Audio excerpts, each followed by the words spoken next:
sponsored by Cayman Insurance Center, specializing in property, life, and other lines of insurance products and services. And Kirk Market. Experience a world of choice. And Cayman Enterprise City, Cayman's innovation hub. Discover your opportunity at enterprisecayman.ky.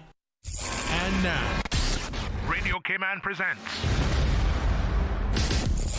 The Buzz, an insightful and fresh take on a variety of issues that impact the local environment. This is where we address the topics that matter. Here's your host, Kathy Miller. Good morning, Cayman. Welcome to The Buzz. I'm your host, Kathy Miller. It is a little bit of a rainy, little bit of a sunny, but still beautiful Thursday, June 25th. We got the weekend coming up here. I'm pretty excited. I'll just be chilling out at home.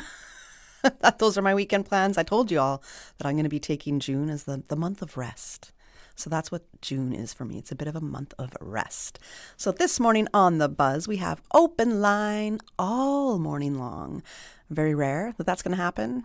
But today, I originally did have schedule. It was somewhat tentatively scheduled, but it was scheduled. I was going to have our premier on today, the Honourable Andre Ebanks.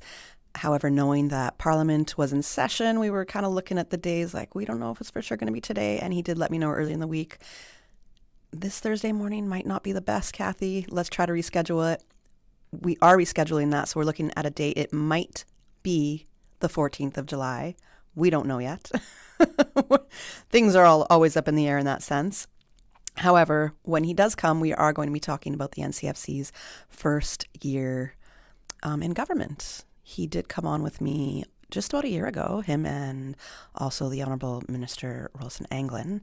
So they were both on the show with me. I believe that was June 5th, 2025, talking about the year ahead. And that's what I'm going to go circle back to, what the conversation we had, what was discussed then, and the objectives that the NCFC government was able to meet in their first year. So hopefully that'll happen on July 14th. I do know that the House did adjourn, I want to say early this morning. I'm hearing maybe 2 a.m.-ish. I don't know if how accurate that is, but if that's the sense, they must be tired. And then I'm going to say thank you very much to another MP, Deputy Leader of the Opposition, MP for Georgetown Central, Mr. Kenneth Bryan, who said that he is going to try to spare a few minutes this morning to join me on The Buzz, and that might be around 8:30 a.m. So he's going to give us a bit of a summary on what has happened in Parliament. That was the bill and motion that he presented, so hopefully we can get an update on that and what else is going on in Parliament right now. So hopefully Mr. Bryan will be joining us around 8:30 this morning. And until then, I said we got some open lines, so I am happy to talk about whatever you want to talk about. I did come prepared because sometimes y'all like to just hear me talk. And I don't always get the calls, but I do welcome the calls. It doesn't have to be what I'm talking about. It can be about anything else. So the numbers that you can call are 1-800-534-8255, 949-8037, 949-6990, or you can WhatsApp us on 925-3261. You can WhatsApp text or WhatsApp call. Again, that is 925-3261. There's a lot to talk about in this open line segment. And again, if you got something on your mind, I'm happy to talk about that. If not, let me start with a few words on FIFA World Cup. You know I like to give you my updates and my biasness, right?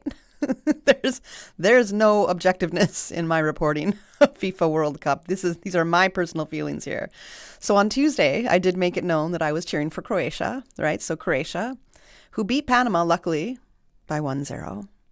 Panama looked like they played the very best game of their entire life. And me, I was running my mouth all over social media like, Panama, we're going to finish you. To all the people who just fly to Panama and all of a sudden Panama's their team because they've been there once in their life or went on vacation there for a weekend. No. Panama is not your team. Croatia had to be your team. Guys, you have to be with me. We have to be one in this. Only the Panamanians that I can understand. If you're going for your country, that's acceptable. However, they played an amazing game. Apparently, they've never won any of their 11. I think it was the first 11. It might have been their 12th World Cup games. They've never got apparently past the qualifying round. So I'm glad that they didn't manage to do that with Croatia. Sorry, Panama. You are a beautiful country. However, Croatia's my team that I want to pull through. Croatia and Canada, absolutely. So they did, but Croatia is still third in their group, and their next game is to play Ghana. Now, the first two teams out of the original, I think it's 12 qualifying, or 12 groups, the first two teams automatically qualify into the next round, which is the round of 32s, which I guess it's the knockout round. And there's 8 more spots left, right? So then they're going to take the next best 8 teams that were in third place in the original 12 groups. So Croatia, I need you to do some work against Ghana on whenever that game is. I just need it to happen. Canada. Let me talk about Canada for a minute. Canada, yeah. You did amazing with your win against Qatar. 6-0 or 6-1, I can't remember all of a sudden, but I think it was 6-0. Amazing. Yes, Jonathan David did get a hat trick during that game. And everybody wants to talk about Messi's hat trick, Mbappe's hat trick. I think a guy named Haaland, I can't say his name properly, I'm sorry. He's with Norway, I believe. His hat trick. However, let's not forget about the Canadian Jonathan David with his hat trick in the game against Qatar, where also a Canadian player suffered a broken leg, a broken fibula, and a broken tibia. That was absolutely horrific to see. However, Canada came through. They won that game. They are now second in their group. They have qualified to the round of 32 because they lost to Stand for Nothing Switzerland. Listen, I say stand for nothing because if you are a friend to everyone, you are a friend to no one. And Switzerland, man, you shouldn't have beat Canada yesterday. You weren't supposed to beat that game, so this is how I feel about you right now. Anyways, Switzerland's going to get knocked out in the next round. I'm not worried. Canada might too. They've got to play a little bit more aggressively. But those are my feelings right there. I'm liking some of the games I'm seeing a lot from Capo Verde. I'm really loving what I'm seeing there. So hopefully we're going to see a little bit more of a performance coming out of that team, out of that country right there. So that is my take, at least, on World Cup for now. We'll see who else will be making that round of 32s. There's a few teams that have made it so far, maybe around 8 or 10. I can't quite remember. You can go to FIFA World Cup. You can go to the website. You can look on social media and see where the teams are right now. Okay, so looking ahead to the weekend, because it is Friday Eve. If you are in search of a little bit of fun and festivity or some things to do, I got a couple events to mention for you all to check out. So the first one being, there's the Margarita Masters pre-competition. Sounds pretty good. Who doesn't like a margarita, right? That's going to happen Saturday, June 27th, 2 p.m., Cayman Bay at the Island. So Cayman Bay is hosting the Margarita Masters Season 2 pre-competition. This is a warm-up to the main event, which is supposed to be the 5th annual Cayman Islands Margarita Festival, which is coming up on July 25th at 7 Mile Beach. So this Saturday is your chance to get up and close with the competing mixologists to taste their entries and actually cast a vote that influences who gets to the final. So you got to kind of look at it as a sip and decide kind of afternoon, and tickets are available through Eventpro.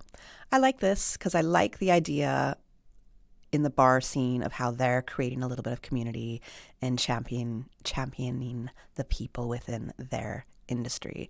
So a lot of the mixology competitions that are happening in Cayman, where we're seeing a few of them that are happening throughout the year, the different kind of drink festivals that are happening, I like that because you are championing people in an industry that very much matter. How often do you go to a restaurant or a bar and you're sitting there and you're talking to, your server serving you, the bartender, whatever it is, you have a bit of a chat. They end up being somewhat of a therapist, a confidant. You end up being somewhat friends, acquaintances. We appreciate them, right? A community starts getting built. And sometimes we think, you're just a bartender. No. No one's ever just a bartender, just a server, or just a whatever in a job that you might think doesn't take a lot of skill. It takes a lot of skill. It takes a lot of patience. And I've known so many people who've had amazing jobs in professional firms with, master degrees that have quit to join the service industry because they love serving people. They love the conversations that come out of it, the community that arises, just the fun and the vibrance of interacting with people daily on their job. So you never know. You have very brilliant people that are in the service industry. It's not just a stepping stone for the rest of the jobs in your life. It's a place where people have very much made a home in their career for themselves. So go support the Margarita Masters Prix competition Saturday at Cayman Bay. So if you have a favorite margarita, or if you think somebody makes the best margarita in Cayman, call in. Let me know who that is. I can tell you I have a couple of favorite virgin margaritas because I only drink the virgin ones. So hey, I do have a couple favorites. Then there's also, and I might say this incorrectly, but there's an art exhibition. It's the last weekend, allegedly, for the Manavellans for Art exhibition. I might be saying Manavellans wrong, so my apology with that. It's supposed to be closing this Saturday, June 27th, and it's at Graham Bella's Project Space, Rum Point Drive in Northside. So I do not know why I'm just hearing about it, but this is the last weekend that you can check out Manavellans. It's a one-of-a-kind open-air art exhibition by Caymanian artist Kerwin G. Ebanks, and it lives at Graham Bella's Project Space on Rum Point Drive in Northside. Now, I saw a friend share something about something that was happening, and I was just like, oh, it's a street party? It's a block party in Northside? I was like, oh, it's a cool idea. I like this. And I was like, it's at a grandma's house? Like, I was so... I had no clue. So I'm now hearing about this again. So I'm finally getting a clue. And Manavellans is actually, if I'm saying the term correctly, it's actually an old nautical term for odds and ends, scraps, and leftovers. And that's exactly what the show is built from. The exhibition features marine debris and found objects resurrected into art. There's a life-size shark, birds and mosaic, a commentary on plastic pollution made entirely from cigarette lighter squares. It's pretty cool. It's just reusing the elements out there to create art and having you look at pieces that often we think are throwaway pieces or trash, but having you look at them in a completely different way. So it's set inside an unfinished house open to the sky. It's unfinished, so it's different, it's art, it's expressive, and it's Caymanian. And it apparently closes on Saturday. So it is your last weekend to experience it. I think I'm going to try to convince somebody to go with me to check it out on Saturday since it's the last day. But that's what it is. So just to give you a little bit of the details again, it's the Manavellans for Art exhibition. It's at Graham Bella's Project Space, Rum Point Drive, Northside. All right, we're going to go to our first commercial break of the show right now, and then there's a couple more events to talk about. And then I'm going to touch on affordable housing as my main topic in the open line. Here to talk about whatever you want to talk about, but I'm soon going to be talking about affordable housing. I'm Michael Webster. And I'm Denise Brown of Cayman Insurance Center. Family is not the most important thing, it's everything. We have worked with the community and their families on protecting themselves for the future. Whether it's providing top-rated life insurance or protecting your family's household investment. From our family to yours, we understand and we care. I'm Denise Brown. Call me at 814-7229. And I'm Michael Webster at 925-5433. We are Cayman Insurance Center. Specializing in property, life, and other lines of insurance products and services at an affordable rate. We are Michael and Denise at Cayman Insurance Center. Call today. Looking for fresh, healthy food that's full of flavor? Then you've got to visit Kirk Market. Our dishes are made with fresh, high-quality ingredients. Enjoy vibrant mixed greens or satisfying pasta salads. Or try one of our delicious grill options like blackened chicken, spicy beef steak, or grilled salmon. Looking for something light and flavorful? We've got sushi rolls and poke bowls prepared daily. And don't forget to explore a hot bar or Billy Fresh salad at the salad bar. Stop by Kirk Market today for breakfast, lunch, or dinner and taste the difference. Eat well, live well with Kirk Market.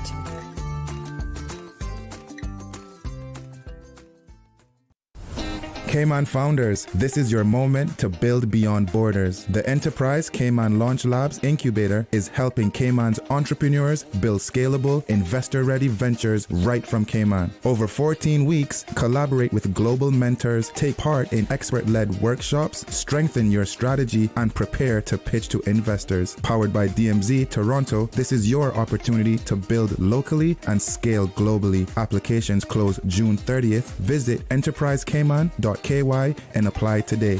Build in Cayman, scale globally.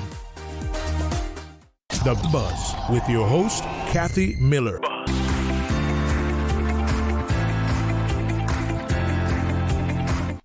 Welcome back to The Buzz. I'm your host, Kathy Miller, and we have open line all morning on the show.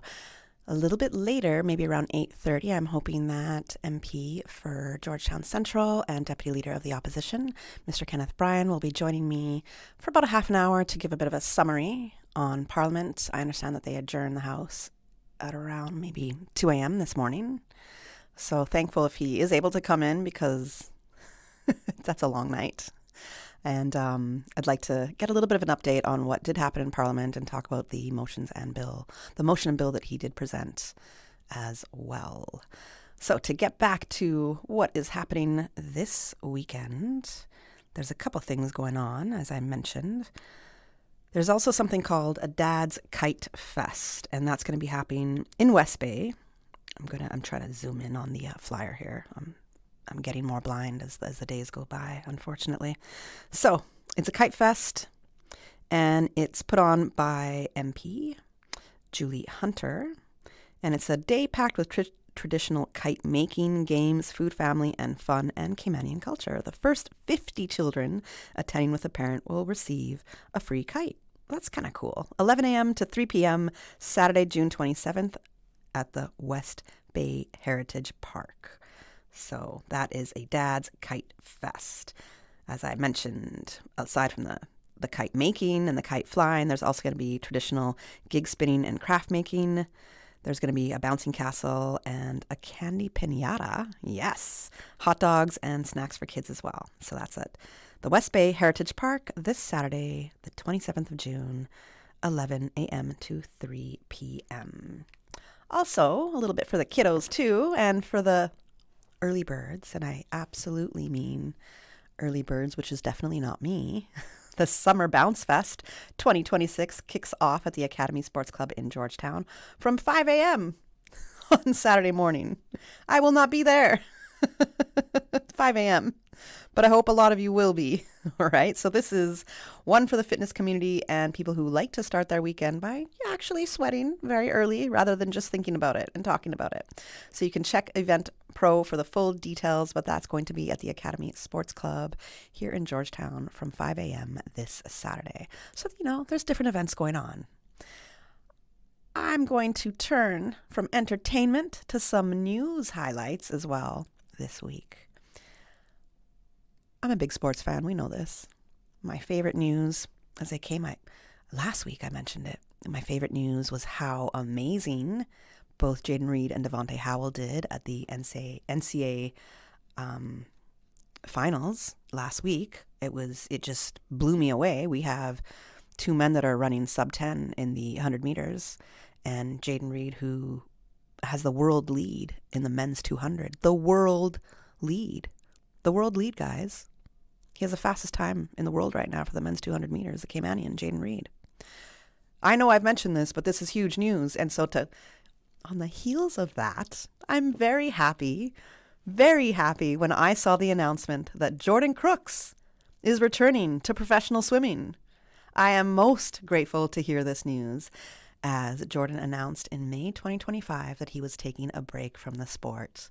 And I don't know this man at all, but I was crushed. I was heartbroken. I just saw everything coming to Jordan Crooks.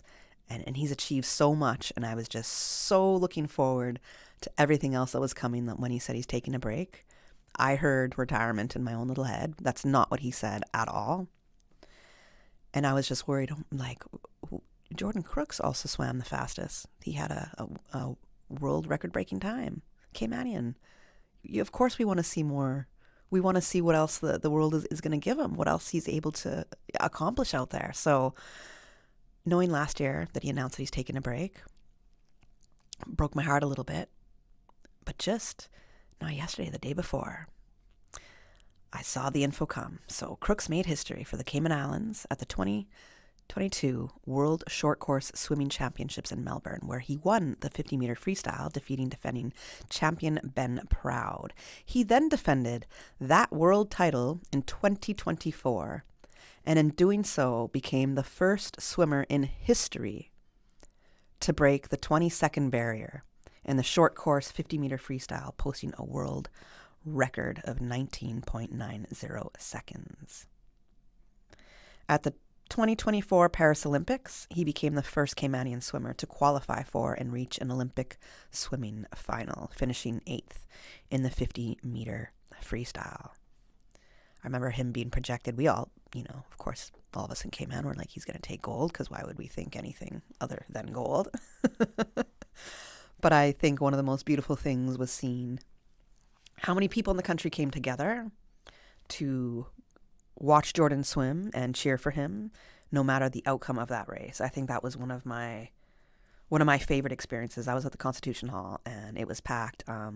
It was amazing, great energy. I think one of my favorite things was when our news reporter, Jevy Ebanks, was, he was capturing audio and he was capturing the scene. He was going to do a story about this viewing party. And I remember when Jevy just went down in the middle of the Constitution Hall. Then he walked down just with like a recorder out, and he was like, come on, everybody, like make some noise. And just the way that Constitution Hall erupted for Jordan was such a beautiful memory I will always have of Caymanians and residents coming together to celebrate one of their own. So very happy to hear this about Jordan. At the collegiate level with the University of Tennessee, he was the most decorated swimmer in Tennessee's history, winning 4 NCAA titles, 11 SEC gold medals, I think it's SEC, and 27 SEC medals in total, and 25 All-America honors. He broke 3 NCAA records and was twice named SEC Swimmer of the Year. He's one of only 2 swimmers in history, alongside 9-time Olympic gold medalist Caleb Dressel, to break 18 seconds in the 50-yard freestyle. Is it 18 seconds? I think I might have wrote that wrong. My bad, guys. So Jordan Crooks returns to the world of swimming in.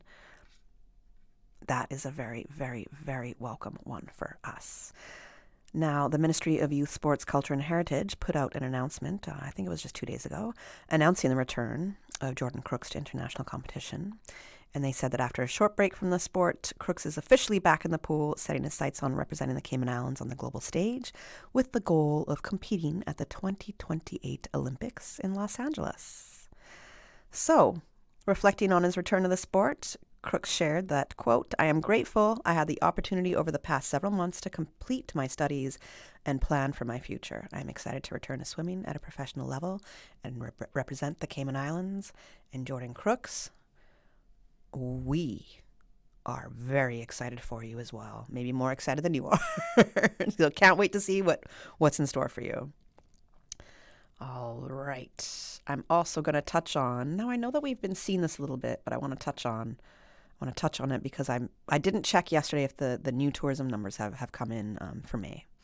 So we do know that Cayman tourism numbers in 2026 so far have been excellent. They've been pretty amazing. So here's to hoping that the numbers in the first half of 2026 will be just as impressive in the last 6 months. That's what we're hoping for. The last 6 months are going to give us the same numbers as the first half of 2026. So the latest numbers from the Department of Tourism show that in April, 47,884 stay-over visitors came through. That's the highest figure for April ever recorded in Cayman history, and that's a 12% increase on April 2025 and beats the previous April record set in 2019. Now that's just April. January 2026 was already the strongest January since records began as well. And that was up 13.6% on January 2025. So what's driving it? There's expanded air connectivity playing a big role. There's inbound airlift from the US, Canada, and the UK increased by over 15% in April. So Canada has been a standout performer with a 69% year-on-year jump in April visitors alone, marking 6 consecutive months of double-digit growth from that market. So I think that's some pretty good news right there. On maybe not as good news, which is a bit heartbreaking, but as of tomorrow, June 26th, Cayman Airways is temporarily suspending its weekly service between Grand Cayman and Havana, Cuba. That announcement was made by the airline on June 17th, citing the decision follows a comprehensive review of passenger demand, cargo volumes, revenue performance, and forward bookings, and that revenue generated was well below what's needed to cover the direct costs of operating the flights. Customers with affected bookings will be offered a full refund, travel credit, or re-accommodation to Havana via the Panama City through Cayman Airways Interline partnership with Copa Airlines. So to go to Havana, which is like, what, a 20-minute flight, the alternative is to fly down to Panama City and then to Havana, which is wild. But what can people do right now? So Cuba's tourism figures for the first 5 months of 2026 are down 58.4% compared to the same period last year. The U.S. blockade of fuel to the island has led to blackouts across Cuba, and combined with trade sanctions, it's causing shortages of food and medicine. There is not a dependable supply of Jet A1 fuel in Cuba, and Cuba aviation authorities have been warning airlines for months about the shortage. And that's just too big of a risk for airlines to take. So Cayman Airways is the latest in a long line to suspend the route. Air Canada, WestJet, Sunwing, and Iberia have all suspended Cuba flights indefinitely in 2026. For many people in our community, Cuban Caymanian families, people with loved ones on the island, this is more than a business story. That airlink, that airline, that route, it was a lifeline. It's not just a flight. It's just not like a weekly service. It's just not another route. There is huge history between Cayman and Cuba, and there's no timeline yet for when it returns. And I can't help think that a country, Cuba, is being squeezed out of existence. I believe that what is going on is almost like a modern colonialism. Cuba is an undeveloped nation that, in this day and age, we're seeing it basically being killed off, being stripped of critical supplies, limited flights, which is causing drop in tourism, which is causing already a very weak economy to get even weaker. It's like we're watching Cuba being brought to their knees for another country to take over. And as I said, it's modern colonialism and absolutely breaks my heart. So what can be done? What needs to be done? Those are huge questions, huge things to think about. Is there anything Cayman can do, the Cayman government can do to help keep that link, that connection between Cayman and Cuba? So some things to think about. We're going to go to the 8 a.m. headline news. When I come back, I'm going to touch on affordable housing. And hopefully we're going to have Mr. Kenneth Bryan join us as well. And if he's joined this, if he's heard this, he's going to be like, Kathy, how many times have you suggested I might come in? Now I feel the pressure. We're not going to pressure him too much. He was in Parliament at least till maybe 2 a.m. All right, let's go to the headline or the 8 a.m. news. For today's biggest news. Radio Cayman, the voice of the Cayman Island.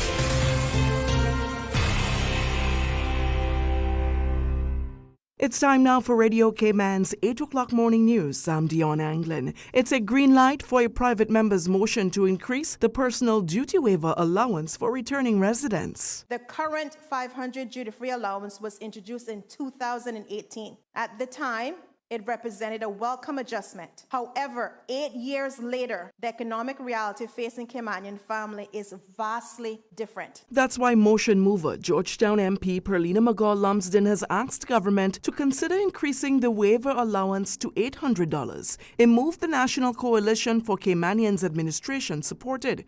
Home Affairs Minister, the Honorable Nicholas DeCosta. We, the government, must protect government revenue. We must protect local businesses. We must maintain border integrity. But we must also be fair to the ordinary Caymanian family returning with clothing, household items, personal goods, medication, or other modest purchases. MPs approved the private member's motion to introduce the revised allowance within the 2026-2027 financial year, although private members' motions are non-binding. The motion has failed. A private member's motion asking government to adjust financial assistance thresholds fails to get enough votes to be accepted in Parliament. Deputy Leader of the Opposition, Kenneth Bryan, tabled the motion on Tuesday, hoping the National Coalition for Caymanians administration would consider amending the financial assistance regulations. He says the current regulations prescribe the maximum monthly household income threshold for eligibility for financial assistance, set at $3,000 for families of 1 to 3 people, $3,500 for 4 to 6, and $4,000 for 7 or more people. His suggestion was for those figures to be increased by $1,000 in each category. Mr. Bryan also suggested an annual review of the regulations linked to the Consumer Price Index. What I think is logical and should be something the government must consider is that there be a timeline for the appropriate tethering of the Consumer Price Index to the regulatory amounts necessary for assessment of need. Social Development Minister, the Honourable Isaac Rankin, gave government's response to the motion, adding that there is already a working group tasked with reviewing several aspects of the financial assistance program, and as a result, the NCFC administration was not in a position to support the motion at this time. Mr. Speaker, although this may be disappointing news with regards to the motion, I'm reliably informed that the final recommendations from the review are expected to be coming this month, and decisions will be taken by Cabinet on any recommendation and amendments to the Financial Assistance Act or regulations at the earliest opportunity. The motion failed. And join the Summer 2026 Reading Challenge. Dive into stories that celebrate our island's rich culture, fascinating history, natural beauty, and unique traditions while exploring the Caymanian way of life. Library cataloger Tamaya Clark tells Radio Cayman when students between the ages of 6 and 17 complete the challenge, they could end up winning some very cool prizes, including gift cards, electronics, toys, trophies, certificates, and more. Registration opens July 1st. Start reading, exploring, and celebrating all things Cayman this summer. Visit any public library branch to complete your registration form and collect your Summer Reading Challenge booklet.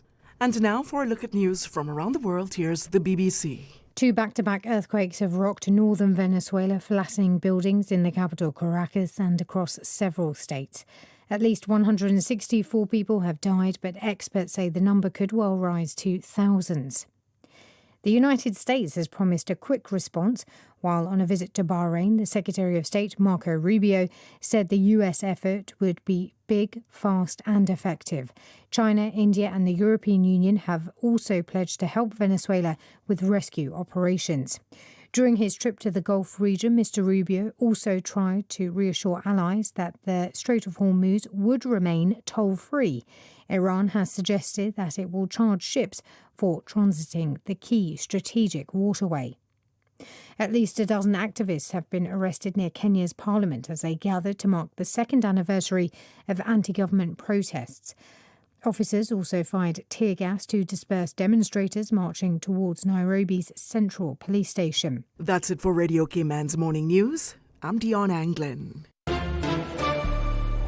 Stay in touch with Radio Cayman with the latest up-to-date, accurate news and information. For your convenience, the headline news will be repeated on our sister station, Breeze 105.3 FM, weekdays at 8:30 a.m. Follow Radio Cayman on social media, Facebook, Instagram, Twitter, or download the Radio Cayman app in the App Store or log on to www.radiocayman.gov.ky and stay connected to what's happening in the community. Radio Cayman, your voice, your choice, your radio.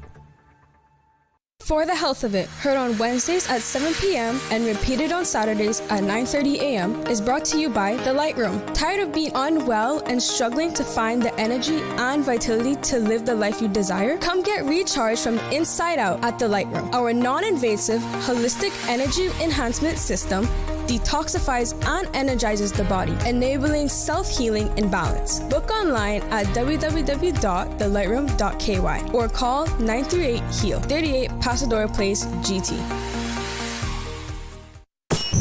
RC Fusion is proudly brought to you by TCE Paint Shop, Farmers and Artisans Retail Market, and My Canda Cleaners. RC Fusion, weekdays 10 a.m. to 12 midday, right here on Radio Cayman 89.9. RC Fusion. Radio Cayman Energy. The 8 a.m. weather update brought to you by CG Britcade, where people come first.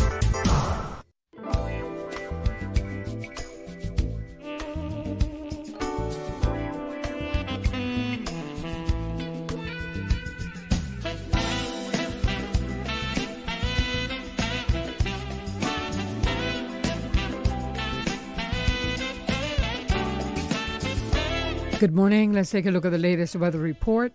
Current temperature is 82 degrees. Relative humidity is 96%. The barometric pressure is 1015.2 millibars. The wind is east-southeast at 5 knots. Synopsis indicate moisture and instability are present across the northwest Caribbean as a low-level trough slowly drifts westward. A tropical wave is expected to pass south of the Cayman area today, thus maintaining the instability over the area. The presence of an upper-level trough could enhance the chance of convective activity. Radar imagery show patches of showers moving away from Grand Cayman and patches of clouds around the Cayman area. Now the forecast for the Cayman Islands for today, calling for partly cloudy skies, becoming cloudy at times, with a 40% chance of showers and possibility of thunder. Temperatures will rise to the low 90s with a heat index near 99 degrees Fahrenheit. Your winds will be easterly at 10 to 15 knots and seas will be slight to moderate with wave heights of 2 to 4 feet. Forecast for tonight calling for partly cloudy to occasionally cloudy skies with a 40% chance of showers tonight and thunder. And temperatures falling to the low 80s. Winds will be east to northeast at 5 to 10 knots, and seas will be slight to moderate with wave heights of 2 to 4 feet. Low tide will be this afternoon at 1:25, with a high tide again tonight at 8:19. The sun will set this evening at 5 minutes past 7 and will rise tomorrow morning at 5:50. And the outlook is calling for a decrease in shower activity as a plume of Saharan dust is expected to move into the area on Friday. Therefore, a dust alert will be in effect from Friday. And that's the very latest on your weather report. We were on the edge of a breakthrough. I knew the substance was extraterrestrial, but I didn't realize. Aunt Angie, what does this have to do with managing my insurance? Well, long story long, the entire lab exploded. And the radioactive sludge went everywhere. I ended up in the hospital for a few weeks. But I was able to manage everything with the CG online portal. The online portal. Safe, convenient, simple. CG Britcade. Good like that. The 8 a.m. weather update brought to you by CG Britcade, where people come first. Healthcare Pharmacy, caring about your health for the past 25 years. Radio Cayman's premier health show. Alzheimer's and dementia, are they the same disorder? Yeah, I think that's a very important question. For the Health of It with Tara Bush. For the Health of It with Tara Bush. Is heard on Saturdays at 9:30 a.m. and on Wednesdays at 7 p.m. Brought to you by Healthcare Pharmacy in Grand Harbor, where they care about your health. Transfer and refill your prescription online. Visit healthcarepharmacy.com. or call 947-8900. Healthcare Pharmacy, now with a second location in Governor's Square. Healthcare Pharmacy, where they care about your health. The traffic report is brought to you by Subway. Enjoy a delicious start to your day with breakfast from Subway.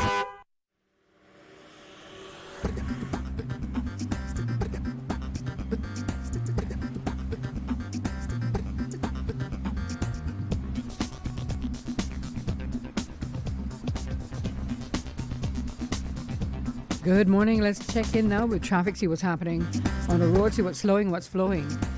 There's steady traffic heading towards the Georgetown area on the West Bay Road in front of the Ritz, but nothing to worry about too much. On the West Bay four-way stop, flowing at a moderate pace. Turning our attention to downtown Georgetown on Edward Street, flowing pretty good. Into Georgetown on Shedden Road, traffic is moderate. Eastern Avenue flowing at a moderate pace, as well as Godfrey Dixon Way, and steady but flowing traffic. on North Sound Road, Industrial Park area, moving at a moderate pace. Looking to the east on Shamrock Road, traffic is flowing moderately and steady bit flowing traffic on the Linford Pearson Highway. And coming off of Bobby Thompson Way and Agnes Way, traffic is moving at a moderate pace. Cool Road, heading to the Georgetown area, is moving pretty good. And heading east, light to moderate traffic flow, as well as Owen Roberts Drive. That's what's happening on your roads. Join us again at about 10 minutes past 12. We'll give you another look at traffic. Remember, click it or ticket. Start your year off right with Subway's Fresh Fit menu. 4 protein-packed subs with 20 grams or more protein, under 500 calories, and loaded with full servings of crisp veggies on hearty multi-grain bread. Try the grilled chicken and avocado, the ham and turkey stacker, the seasoned steak and avocado, or the turkey and ranch delight. Big flavor, plenty of protein, and fresh veggies in every bite. Fuel your day the Fresh Fit way. Only at Subway. Subway. Eat fresh. The traffic report is brought to you by Subway. Enjoy a delicious start to your day with breakfast from Subway. Since 1993, Rotary Central has worked diligently each year to provide quality bus shelters to our community. A traveling convenience to our school children, the elderly, young people going to work, guest workers, and visitors using the public bus. We, Rotary Central, help you, our advertisers, make it happen. Your marketing dollar travels a far way. Positioning your message, your product, your services, your presence in over 83 bus shelters. Every dollar you spend, every advert you place helps to build another bus shelter, providing modest comfort for Cayman travelers. Reserve space now on the only billboard medium in the Cayman Islands. Email rotaryshelters@gmail.com. rotaryshelters@gmail.com. The Bus Shelters, a partner in community convenience. Another inspiration program by Rotary Central Cayman Islands. What you saying, Cayman? I am Nikia Moody, 20-year-old contestant number 6, proudly representing the beautiful and serene district of Northside, the best side. I'm also sponsored by Health City, Cayman Islands. I would like to invite everyone to come out and support our motorcade on Saturday, June the 27th. We will be kicking off from Georgetown Library at 9 a.m. and traveling through all districts, including Northside. Come out with your family and friends, wave, cheer, and show your support along that route. Don't forget to bring your water, stay hydrated, and full of energy. Thank you for your support, and remember, Northside is the best side. See you there. The Buzz with your host, Kathy Miller.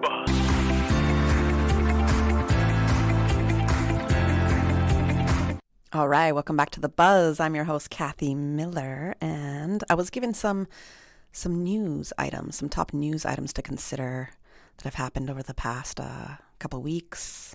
What's going on, things you want to know about. But I got to go back to the entertainment that I was talking about, the weekend entertainment coming up, because remember how I said there's going to be something starting with Academy Sports Club, and it's going to be Saturday, and I said 5 a.m.? It is not 5 a.m., it is 10 a.m. So that's more doable, 10 a.m.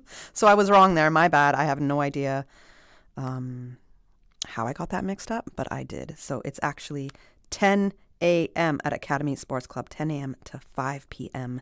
the Summer Bounce Fest this Saturday. And there is a cost. There is $30 for children at the gate and $50 for 2 children. So save a little bit if you're bringing 2 kids. All right. So I also was like, oh, wait, what did I say about Jordan? Did I get one of his times wrong, basically? I wasn't sure if I said something incorrectly, but no, I did say it correctly.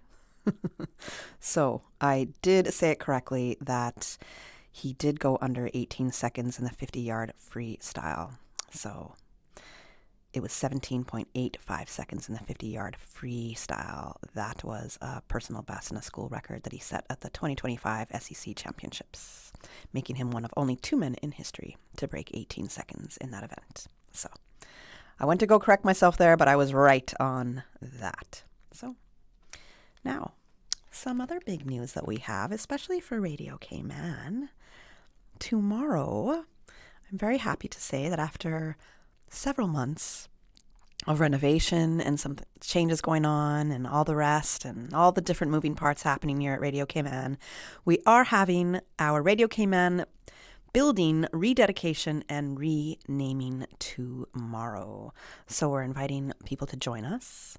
It is going to begin at 9 a.m. and we are going to be honoring the legacy and the lasting contributions of Mr. Loxley Banks, for whom the building is being named after.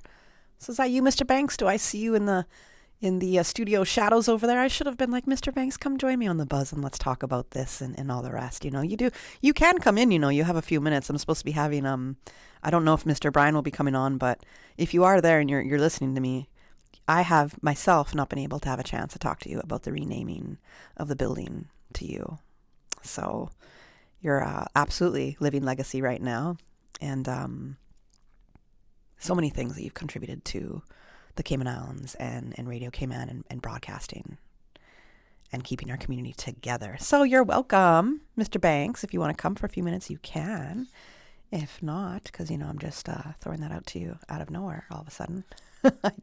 I can continue with some of the news that I have. So let me just give this little news topic right here, and then I'm going to welcome Mr. Banks to come on in. So on Monday, June 22nd, the Department of Environmental Health launched a brand new online payment portal for garbage fees. That's great news for many residents who've had to manage that payment the old-fashioned way, meaning going to stand in line and pay your fees that way. You can now go to gov.ky/DEH, select service from the menu option, garbage fees, and then you can make your payment. So the new service aligns with government's efforts to modernize and digitize many of its services, making things just a bit easier for us to complete. So taken from the DEH's Department of Environmental Health's press release at gov.ky, quote, operating around the clock, this newly launched online payment system gives businesses, landlords, and strata managers total flexibility to clear their accounts whenever and wherever they choose. The streamlined interface requires only a standard credit or debit card to finalize transactions. This digital transition eliminates the need to stand in line or physically travel to DEH's head office, resulting in significantly reduced wait times, fewer vehicle trips, especially with that the cost of gas, and a lighter environmental footprint through paperless efficiency. Transactions processed through the portal are fast, reliable, and secure, delivering an instant digital confirmation receipt to users immediately upon payment.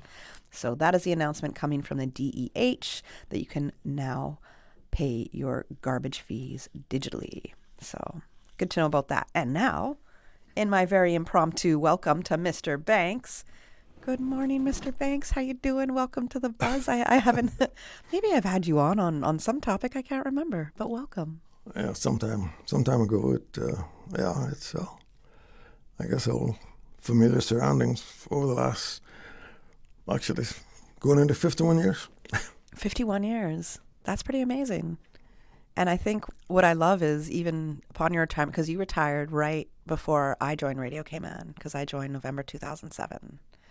And you've always been here since I joined. And that's one of the things that I love about you is that this wasn't just a job or career for you. This is very much in your veins. And the programs that you still do. Yeah, I guess the old folks used to say, I guess you're born with it, because I'm going into my 72nd year, or maybe 73. I'll have to of being in the business or career field or whatever you want to call, and I guess so far it's been a good ride, And I was thinking back the other day. I think probably the first time that my voice was heard on the airwaves, on the broadcast spectrum in the Cayman Island was early 1955. Okay. How did that happen? Because it happened. I suppose you can say quite organically.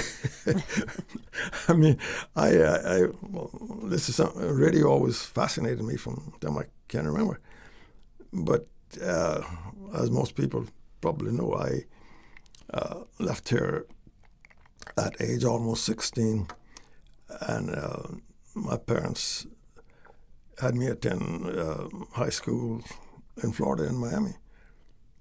And in that era,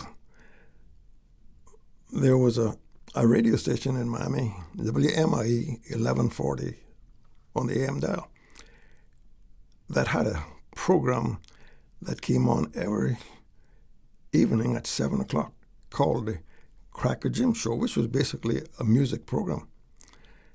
And every radio, well, I'd say at least 90-95% of the radios in Cayman at the time, at 7 o'clock in the evening, they were tuned to Cracker Jim.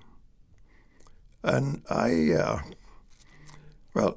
was going to high school, and I started to work as a bag boy at where he had these remote studios in a place called Shell Superstore, 5941 Northwest 7th Avenue in Miami.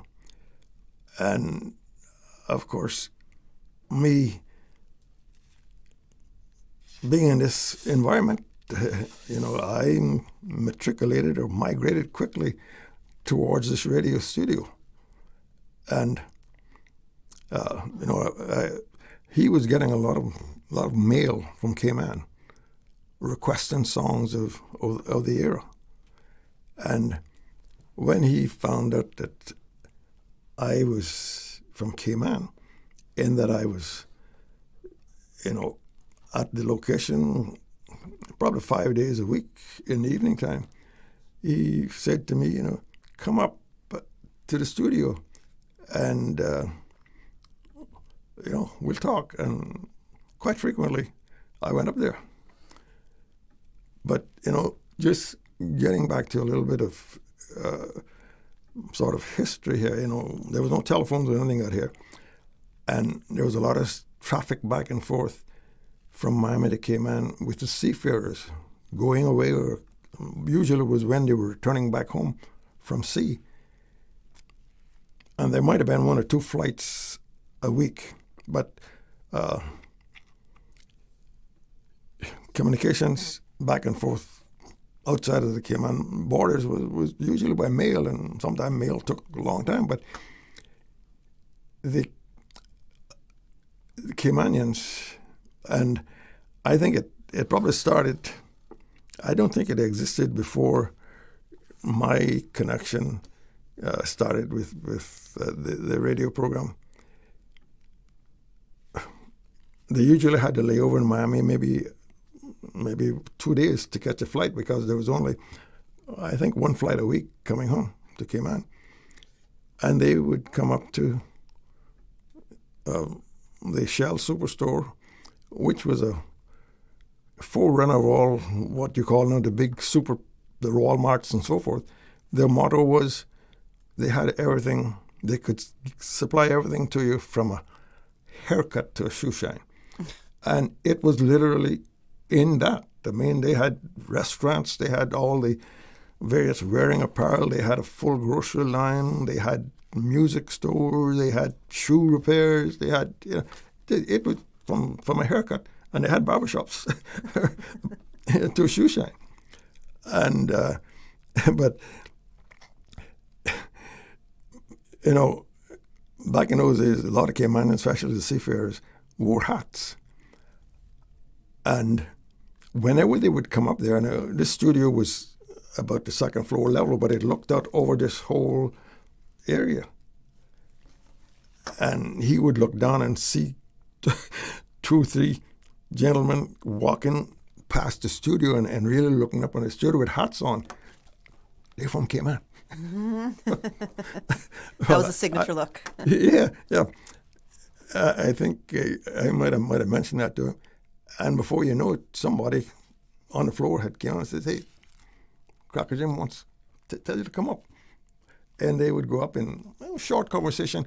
But the information that they were giving were telling their family in Cayman, I'm coming home, basically coming home tomorrow on the plane, because letters back and forth, and these guys was all over the world. And the last letter a family might have got from them was they were in Italy or Portugal or somewhere, So, and actually we documented that aspect of just what I've been describing to you on the air here many years ago with the then president of the Seafarers Association, Buddy Wood.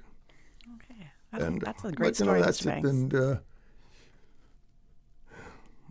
And that's really, I guess, the sort of beginning of my involvement in radio. I'd say the official. I mean, prior to me leaving Cayman, I was always up on the roof, gave my mother a heart attack up on the roof trying to finagle the antenna where we could hear different radio stations, so forth and so on. And I thought you were going to say you were jumping off the roof. I was like, so was I, but we had different missions.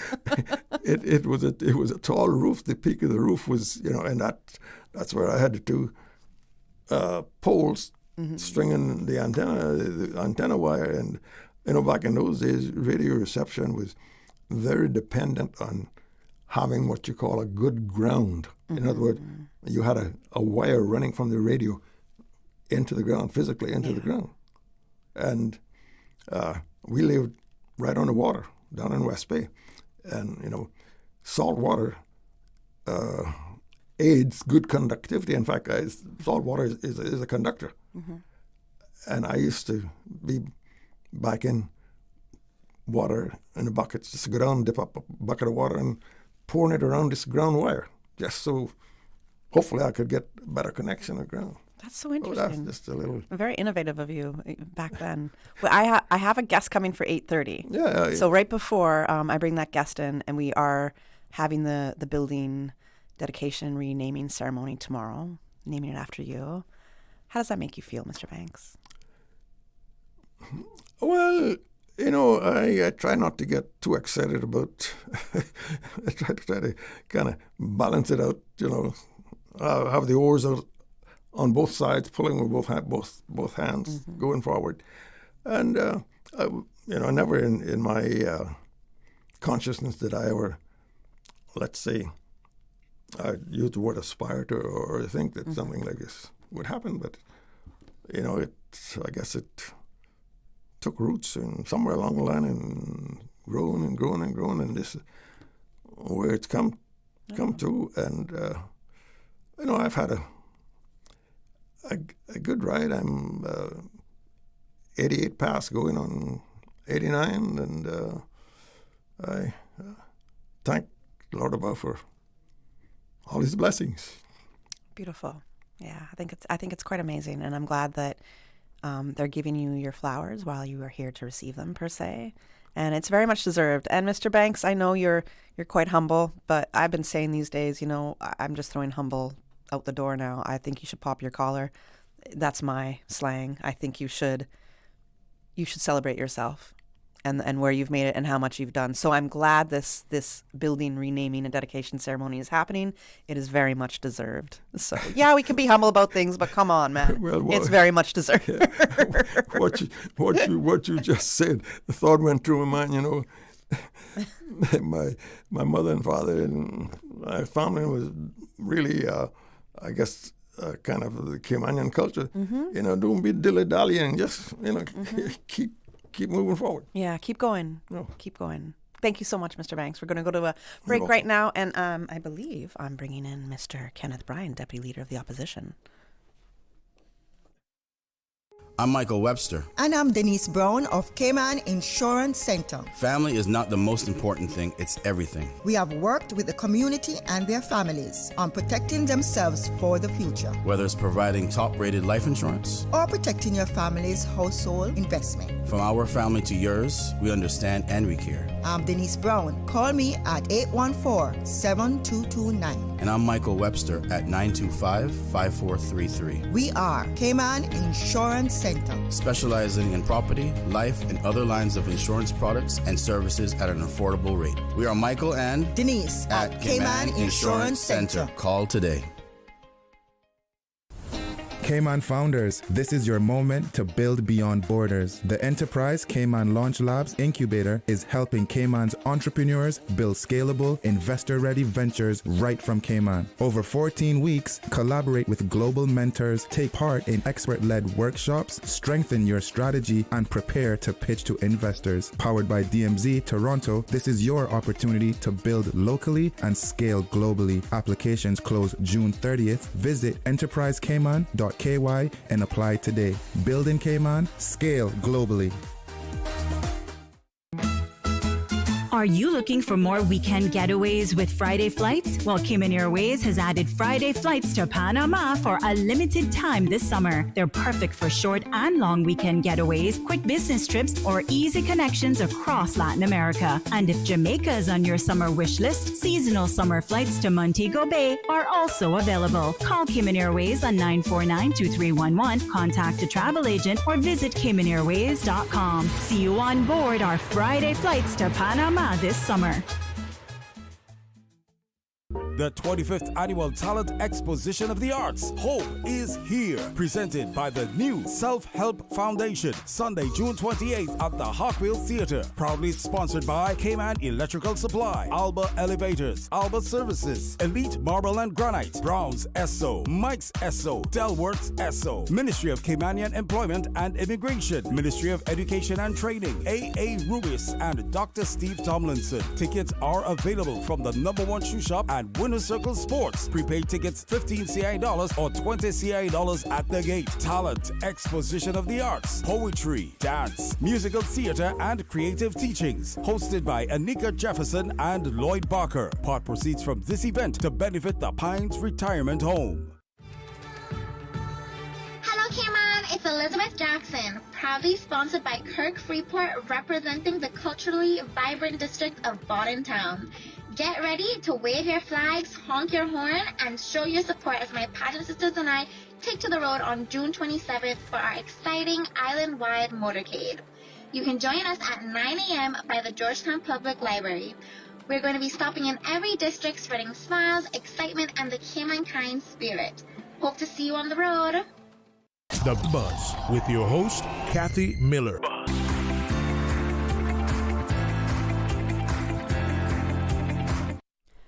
Good morning. Welcome back to The Buzz. I'm your host, Kathy Miller, and I believe, do we have our guest on the phone, Susan? Yes, we do. Okay. All right. Good morning. Now, I'd mentioned, if you heard me from the top of the show, I was saying that we might be having Mr. Kenneth Bryan, Member of Parliament for Georgetown Central and Deputy Leader of the Opposition, joining me briefly this morning on The Buzz.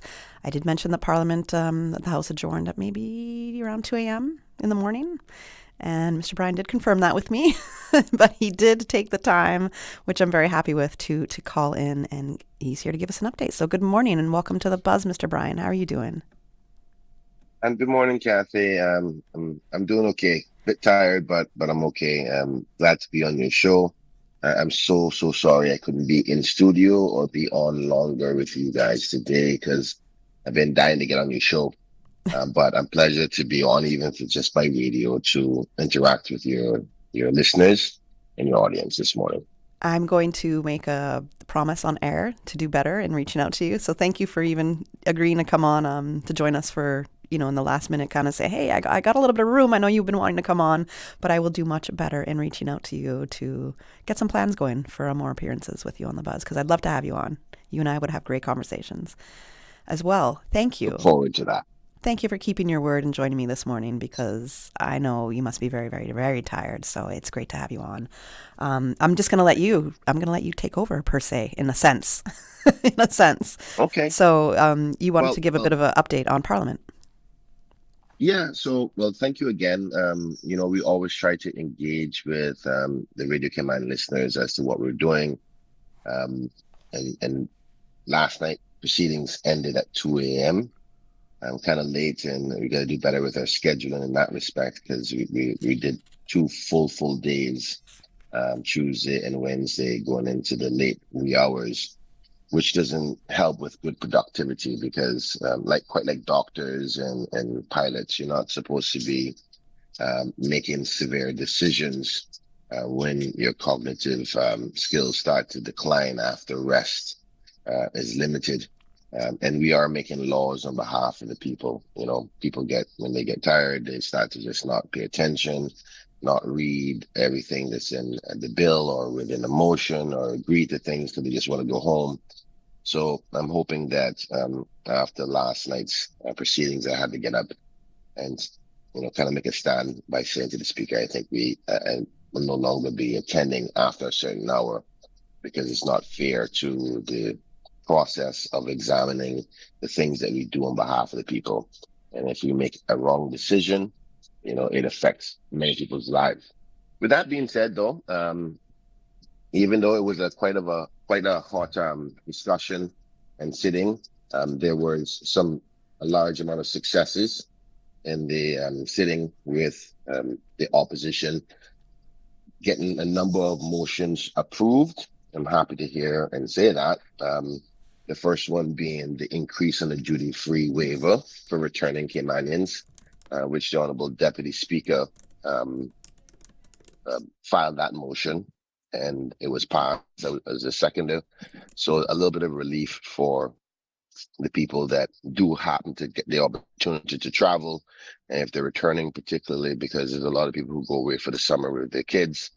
And if you get a chance and you're in an affordable position, you're returning home, you have more duty-free items that you can bring. At least your threshold could be a lot higher, and the government has agreed to put it up to $1,000 during certain peak periods, summer and Christmas. So that's a good motion to have passed.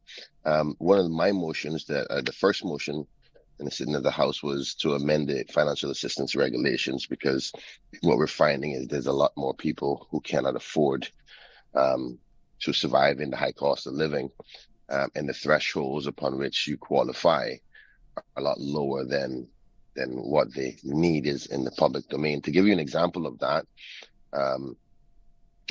how it came to my attention is I had a civil servant who works really hard and dedicated. She makes $3,009 every month. Pension and insurance is covered, but was finding it hard to rent a place, pay utilities, water, light, food, and everything else with $3,900. With rent prices increasing, so she applied for NAU assistance and was declined, because the threshold for a household of 1 to 3 people is that if you make more than $3,000, you can't get assistance. And her rent for a single 1-bedroom place was $1,900. You had light, water, food, and all the other things that may pop up during a monthly period. And she was just asking for an extra $200 to assist her with food or to utilities, and was denied. But unfortunately, the government denied my motion. I think it's sadly a bit of reflection on the tone-deaf approach that the government is taking to the true crisis of the cost of living.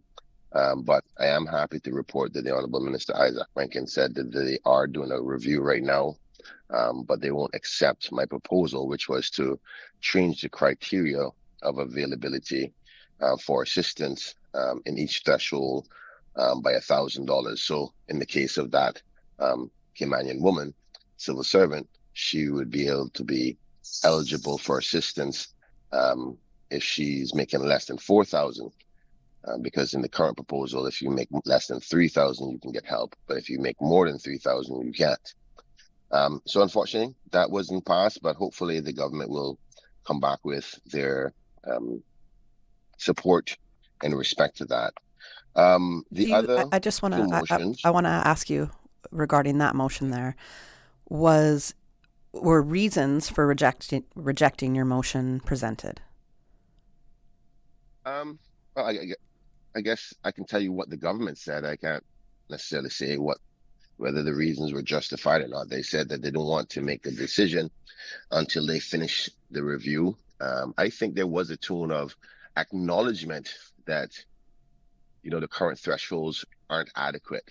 Okay. I tried to get a commitment from them on saying that they're going to increase it. So, for example, when you're in the official opposition, because we're limited on resources, the parliament doesn't provide drafting expertise and so forth. We basically, members in the opposition have to figure this all out and do the research on their own and all these other factors. But they have access to technocrats and use economics and statistics office to go through their analysis. So I would have expected at the very least they would have done the analysis to say, okay, we think that 1,000 is too much, but maybe we can do 500. So the threshold will go from 3,000 to 3,500.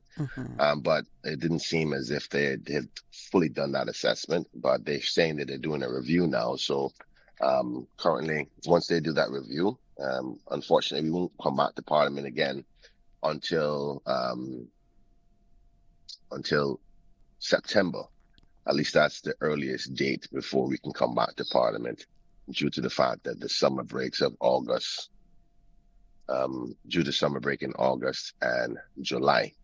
Okay. So that's another, in my opinion, too long, because there's many people who are wanting to seek that assistance, sadly. But, you know, I'm at the mercy of the government's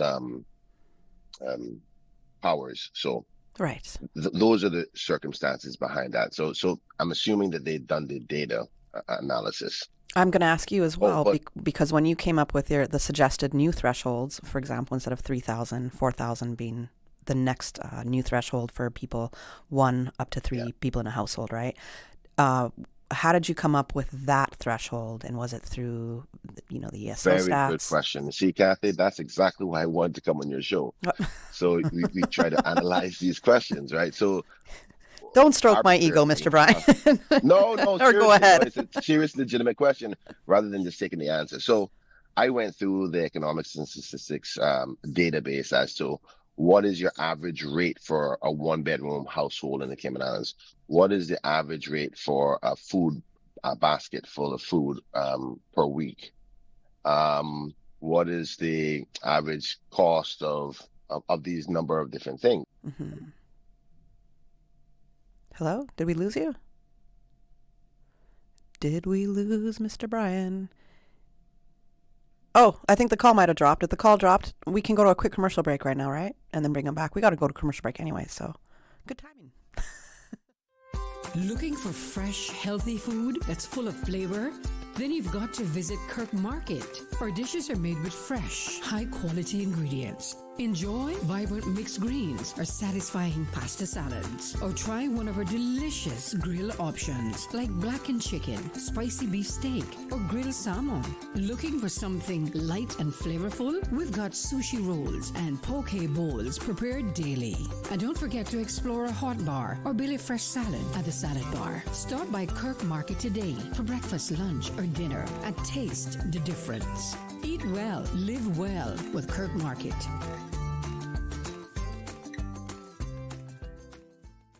The 25th Annual Talent Exposition of the Arts, Hope is Here. Presented by the New Self-Help Foundation, Sunday, June 28th at the Hawkwheel Theatre. Awesome performances by Rico Rolando, Erica Asai, actress Caitlin Tyson, Daquan Smith, UCCI Dance Company, Radiance Dance Studio, Center Point Limited, John Gray Kitchen Band, and Starlight Elite Strings, Michelle T, and more. Tickets cost $15 CI prepaid or $20 at the gate, and available from the #1 shoe shop and Winner's Circle Sports. Talent Exposition of the Arts, Hope, hosted by Anika Jefferson and Lloyd Parker. June 28th at the Hawkwheel Theatre. Gates open at 5 p.m. Show starts at 6 p.m. Part proceeds from this event to benefit the Pines Retirement Home.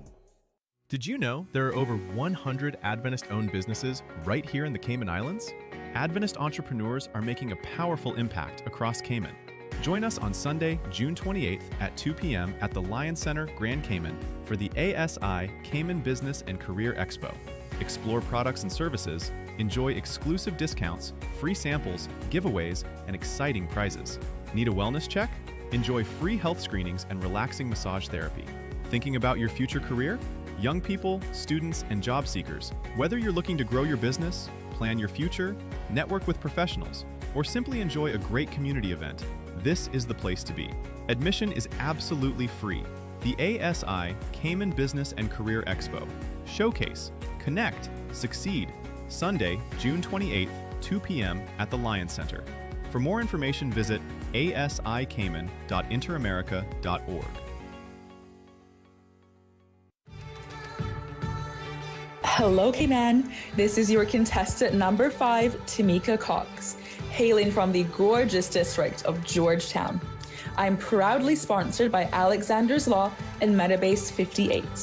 My fellow contestants and I will be hitting the road on Saturday, the 27th of June for the official Miss Universe Cayman Islands motorcade. We will be starting at 9 a.m. from the Georgetown Library and passing through all the districts. We would love your support along the way, and I especially cannot wait to see you as we pass through my district, Georgetown. The Buzz with your host, Kathy Miller.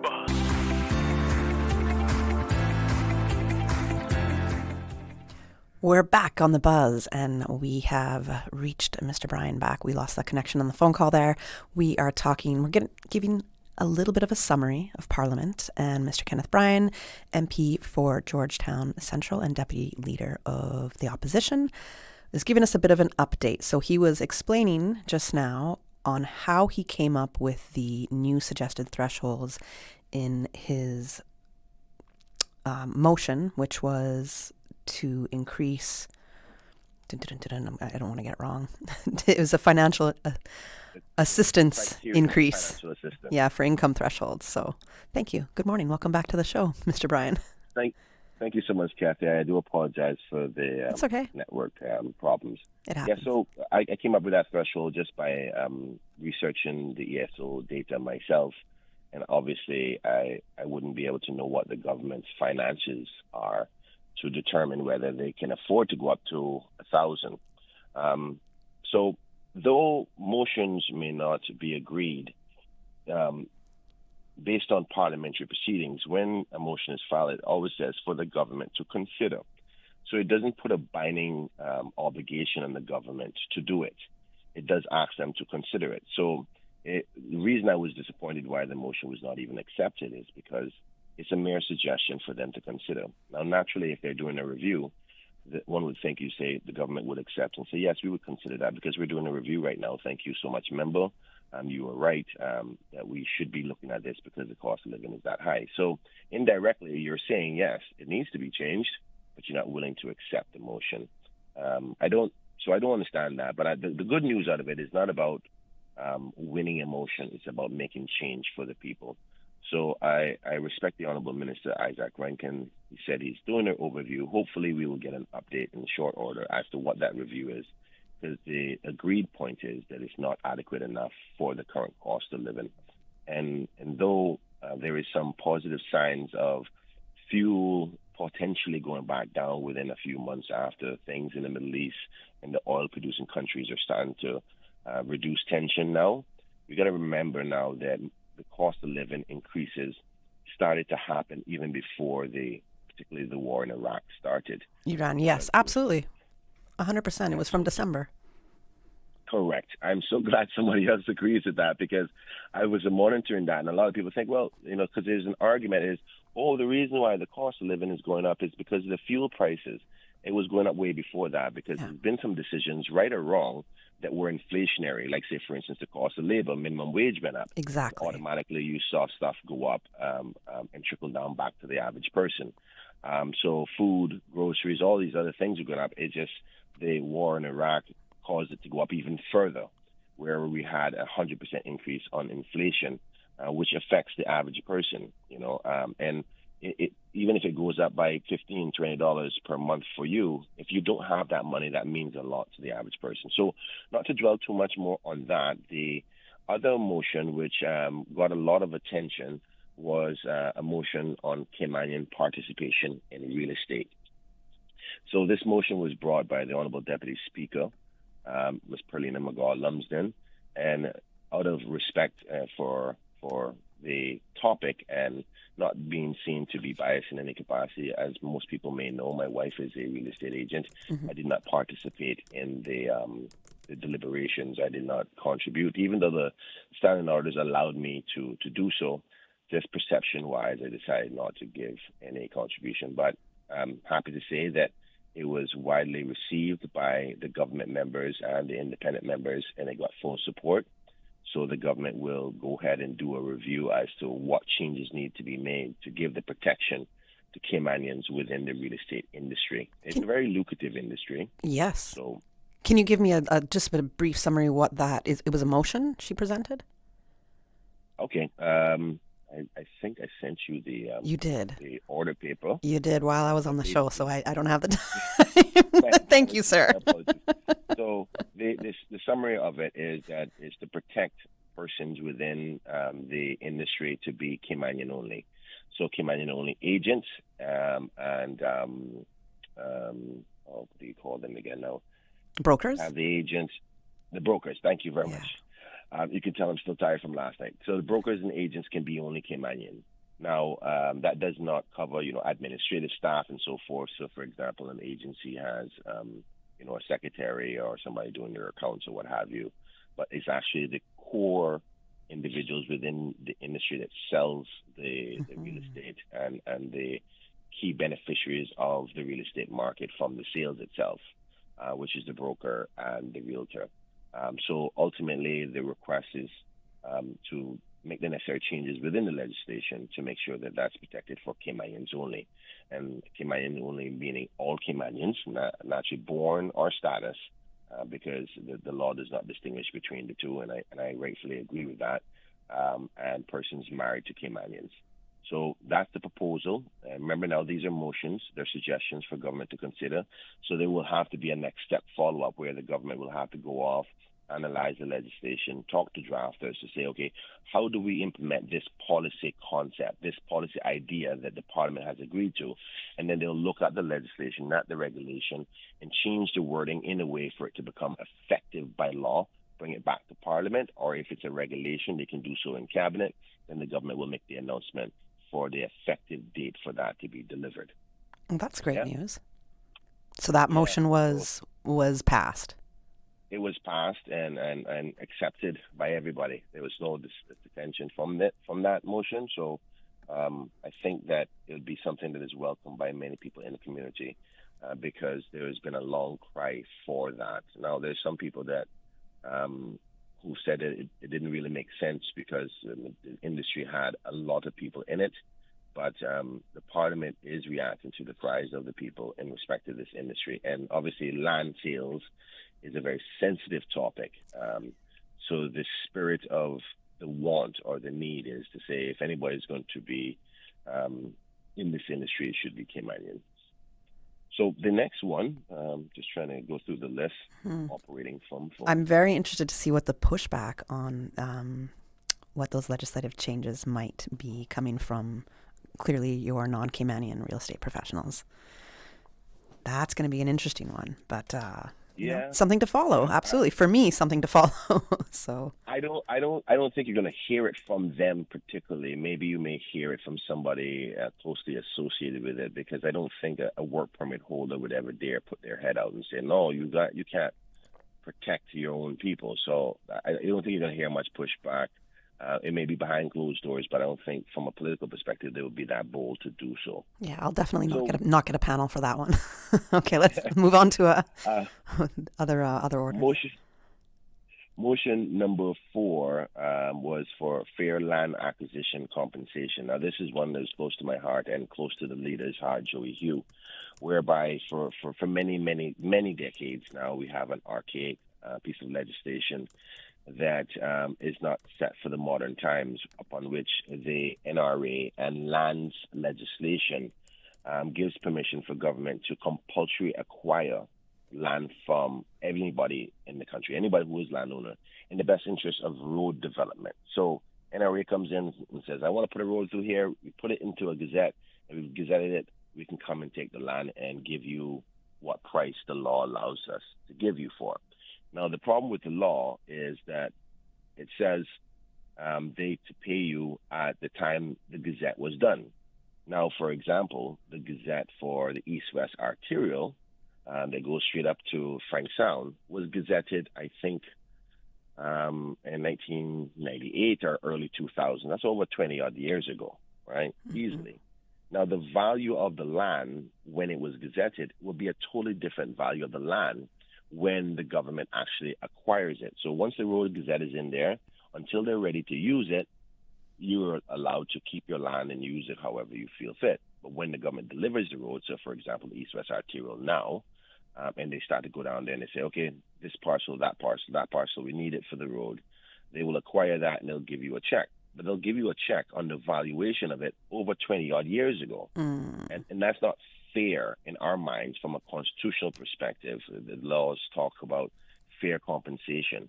So we've asked the government to change the necessary pieces of legislation or regulation to bring it up to times.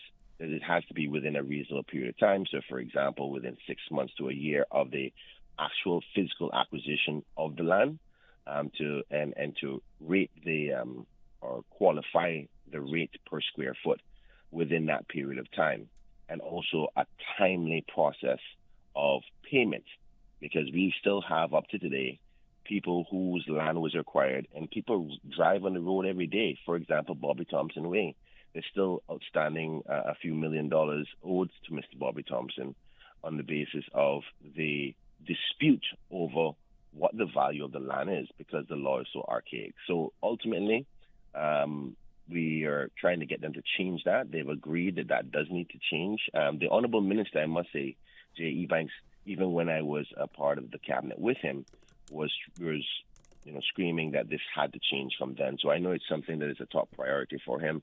I just hope it's done in short order, because it's not only affecting persons with big land mass, but I even have a constituent of mine who her only little home that she had in the Rock Hole area was acquired for that road that connects Eastern Avenue to Seafarers Way. And the NRA came in and took her land. Luckily, she lives in another piece of property where her brother owns, the good Cayman family that they are. And they've taken the land from her from close to 4 years ago and still haven't compensated her, because they're trying to pay her at a very reduced price. And the family said that's not fair to them. They lost revenue. She used to rent out a little room and house at the house that she had there, and they haven't paid her for the lost revenue. But the minister has given commitment to resolve that. The other motion, if I can move on, if you have any questions absolutely. on that. Go ahead. Okay. Is the Tourism Climate Resilience Fund motion. Ultimately, you would be aware, and the public is aware, of the beach erosion problem that we've been having across the island with the global climate change problems with the heat and more severe storms. Which you were very vocal on as well previously when you were Minister of Tourism. Very, very much so, and I was sad that we couldn't get something resolved for the beach problem, because it was affecting our tourism product. But the other problem with that we're finding from a beach perspective and tourism perspective was the constant year-round sargassum problem that shows up on our shores. It not only affects the tourism product, because that's outsiders. I'm more concerned about the quality of life on our residents, particularly like in the Bontown area, where there's still a lot of Caymanian owners of beachfront property. And when you're driving along the coast, the water coast, or even in Red Bay and South Sound area, the smell and the odor is like no other, and it's not great for the neighboring people. But also sargassum can kill the marine life, because it creates a bit of a coat, like a coating above the water, and no sunlight can get down to the bottom. We've seen places where even the turtle seagrass, which is good for the turtles to survive, die out because the sunlight can't reach to the bottom. So this tourism resilience fund that we were suggesting could help assist with the cost for cleanup and restoration of the beaches, so we don't have to budget every year. So ultimately, you add on a fee to maybe visiting guests, and that fee will continue to collect and build up over time, and then government can do initiatives to fix these things, whether it's beach restoration, sargassum cleanup, and so forth, or any other natural factor that hits the tourism industry. So this motion has been passed? No, it hasn't. Okay, hasn't. to the motion now as to say that it was not supported. And I don't want it to come off in a negative way, because I do think the government wants to fix the problem. What they have said is, we're not going to support this motion because we think that there needs to be a climate resilience fund, which is, in their minds, a more holistic fund that deals with not only tourism related. So their argument was, we agree with the spirit of the opposition, but want it to be not so targeted. So it could then go into even like the mangroves restoration, or anything that has to do with climate resilience. So a lot more environmentally focused. So it won't only be just for tourism-related matters, which makes sense. And it makes sense. It's a little bit of semantics, but it makes sense. I get it. I have to go to the 9 a.m. headline news right now. However, you are welcome to stay on the line if you want to continue. I know you said you'd give me a half hour, which you have, so thank you. But it's up to you and your time and what you can give to us today if you want to hang on for after the headline news. Can you let me know? Oh, I'm happy to stay on until after the news. Okay, cool. All right. Okay. So hang out with us, and we're just going to go to the headline news right now. From Radio Cayman's newsroom, this is Headlines. Local, regional, international news. The headline news is brought to you by Kirk Market and Health Services Authority. Radiant's Dance Studio is gearing up for its 7th annual Dance Magic Showcase tonight and tomorrow at 7 p.m. at the Harkwell Theatre. The show features dancers of all ages performing everything from contemporary and jazz to ballet and hip-hop, highlighting a year of growth and creativity at the studio. Good morning, I'm Dion Anglin with your headlines. In news elsewhere, in Venezuela, back-to-back earthquakes have killed at least 160 people, according to acting President Delcy Rodriguez. Caracas suffered some of the worst damage, with eyewitnesses describing scenes of chaos. Rescue crews continue searching a collapsed 14-story building where 2 bodies have been recovered so far. And oil prices have fallen to their lowest level since before the Iran war as traffic slowly resumes through the Strait of Hormuz. Brent crude briefly dipped below $72.50 a barrel before rebounding slightly. Prices have been volatile since Iran's move to restrict the key shipping route. That's a wrap of your headlines. I'm Dion Anglin. Radio Cayman. More news available at www.radiocayman.gov.ky. Check out our social media pages: Facebook, YouTube, X, formerly Twitter, Radio Cayman Headline News.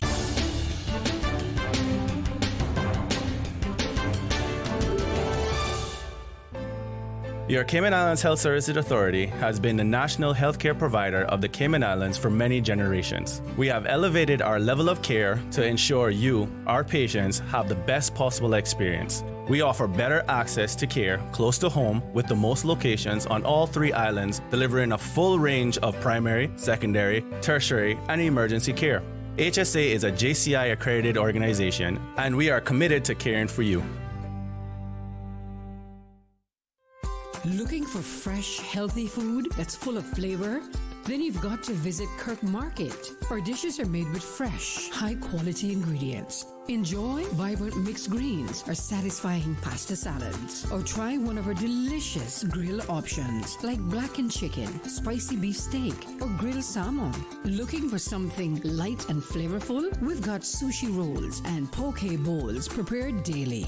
And don't forget to explore a hot bar or Billy Fresh salad at the salad bar. Stop by Kirk Market today for breakfast, lunch, or dinner and taste the difference. Eat well, live well with Kirk Market.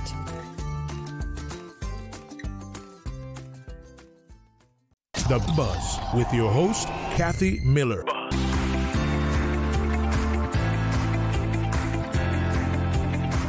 Welcome back to The Buzz. I'm your host, Kathy Miller, and right now we are getting a bit of a summary of what's been happening in Parliament with MP for Georgetown Central and Deputy Leader of the Opposition, Mr. Kenneth Bryan. Welcome back, Mr. Bryan. You were listing off the motions that were presented, some passed, some not passed, and the last one was about the Tourism Resilience Fund. If you'd like to keep going, the floor is yours. Hello? Hello? Do I hear him? Is he there? Oh, wait, start again because you were not on air. So I said the last thing you spoke about was the Tourism Resilience Fund, and you can start from there. Okay.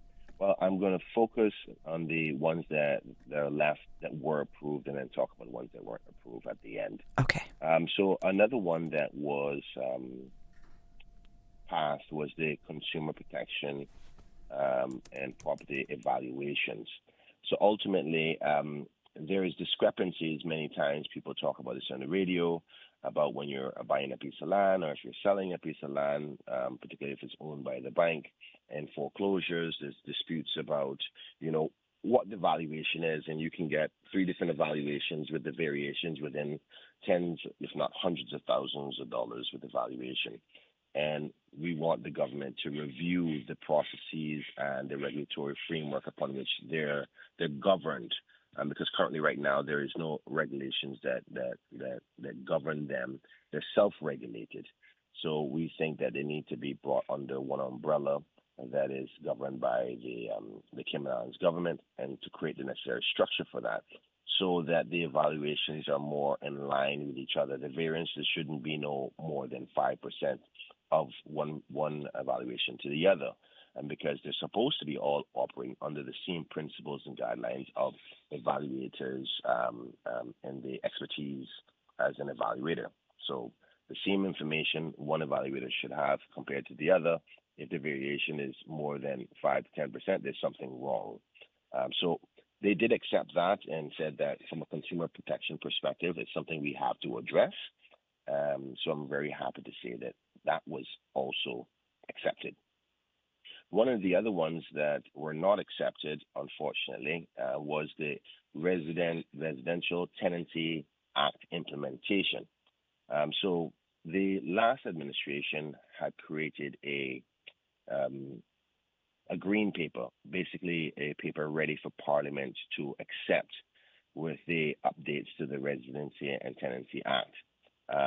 So the Honourable Member Roy Tatum was fully aware of that and was hoping for the government to take that last draft and just implement it as it is. Unfortunately, the minister responsible said that he was not willing to accept it because the government still thinks it needs more improvement and wants to make changes. Because you would recall that the Honourable Minister in charge of lands at that time was the Honourable Juliana O'Connor-Conley. So though gave praise to the Honourable Minister Juliana O'Connor-Conley at that time, still think it wasn't adequate enough. So therefore weren't willing to accept the implementation of what was finalized in Cabinet and on its way to Parliament in the last government. So basically, again, they're going to go further into more reviews on that act and come back with changes. We didn't get any timelines per se as to when to expect those changes. But the only news that we can now tell the public is the government is saying they're going to be making changes and come back later on to implement them. Naturally, this topic is a very sensitive one because the rental market, the cost associated with it, we have a lot of complaints from the renters and the landlords, talking about the quality of the properties, from the prices. People are talking about, things that are not really valuable, properties that are not really valuable, going for, some $2,000 or $3,000. When you look at it, it looks like a shack, as some people would call. And there's a lot of price gouging is what we've been reported on. But also on the other side, the landlords were also asking for legislative change because they find themselves in disputes where tenants would destroy their properties or in the property and don't have any legal standing to get rid of them, because when it becomes a commercial circumstances, the police are reluctant to get involved. You can't get people out. So we need some more improvements, particularly in the enforcement, quality control of the rental market and housing market. So I wanna just interject there and say perhaps we do know that government presented a public and affordable housing policy and 10-year strategic plan at the end of April, and in there it does refer to for renters and non-Caymanian as well, right? So there's plans in there and policies that will be affecting the rental market and that will also addressing landlords as well. I haven't seen quite the detail of that. I only have a kind of a summary. I mean, I have the PDF document. That's something I'm going to be talking about, but I don't know all the details of that part when I'm talking about for renters and landlords and changing how we're dealing with that situation there. But perhaps the motion was not passed or considered because this is already somewhat included in that document, the Public and Affordable Housing Policy and 10-Year Strategic Plan. Yeah, I mean, that's partially some of the government's argument is that, they're doing a holistic review. Sadly, the opposition's position is that, we keep on hearing a lot of reviews, right? And the people want some timely action. And so going back to the needs assessment unit, the very first motion is we're reviewing it, we're going to come back. So you're starting to see a theme of we're reviewing it, we're coming back. And in similar case with this motion, if it is one of you agree with the principle of the motion, then you can accept it because we're asking you to consider this. So naturally, you're actually saying that you're already considering it. So therefore, the motion acceptance shouldn't be a problem. And yes, that report does cover a lot of the housing issues, which tenants and landlords issues are covered in that somewhat.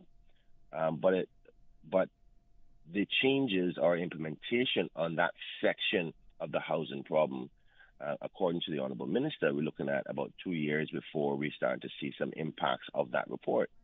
And I don't think it's justified, particularly with the severity of the housing issue, that people can wait 2 more years before we see implementation of the concerns around housing. It is just too severe of a problem. I agree. I know that the minister and the government just can't go put up 100 houses in a month or 6 months, but I know that they would get severe support from the public if they put that as a top priority on their agenda to take a significant, severe approach to it, and whether that's great agreements with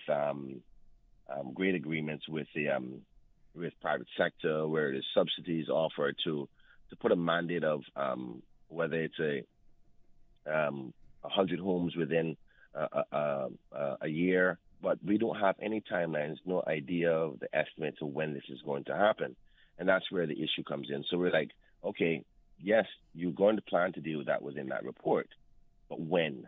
When? The people want to know timelines. It's like we need to give us some figures, give us how many houses, when will the Tenants and Residency Act come into effect? Because people are dealing with these problems right now, today. I'm one of them. Yeah. What's in your opinion, what's a reasonable time for the government to act? How fast do they need to act on this? In respect to the tenancy, well, I personally am of the view that within a 6-month period, they can, if they prioritize on the agenda for, if they prioritize on the agenda of the drafters within their core priorities, then those things can be dealt with at least within 6 months. But it's a matter of priority, right? Which policies are they going to prioritize for them to do that? Right. Okay. Yeah, because it is pretty insane, and I'm just from a realistic standpoint, as a tenant, as somebody who rents.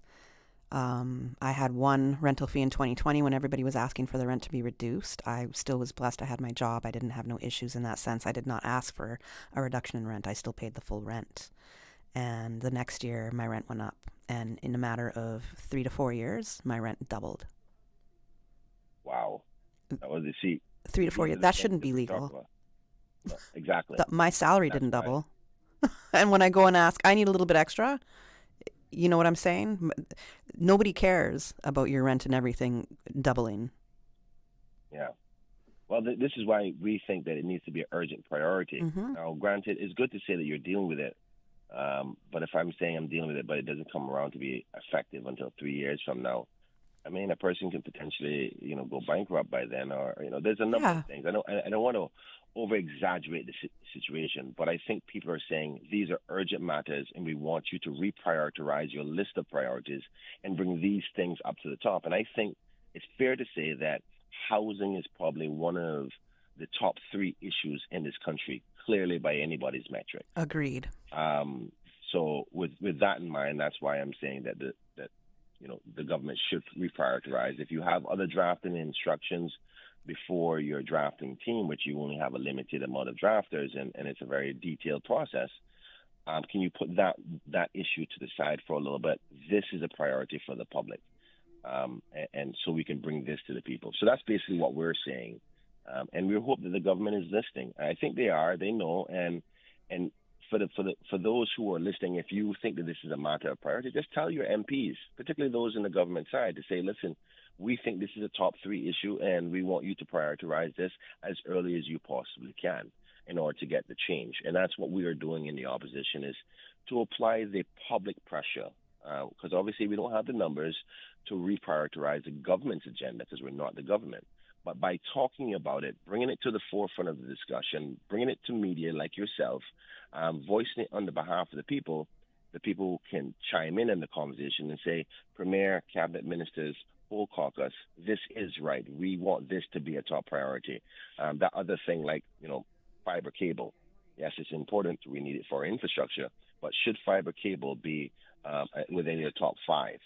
I don't think the average person would say to you, fiber cable installation is the top 5, even though it's essential for our economy and so forth. But housing should be definitely in your top 3. So it's about reprioritizing and using the tools necessary to apply pressure for the government to focus on it. Yeah. That's the strategy behind it. There's power in numbers, so I agree with you on that. Definitely. Oh, we got to take a quick break. Quick break, I promise. Looking for fresh, healthy food that's full of flavor?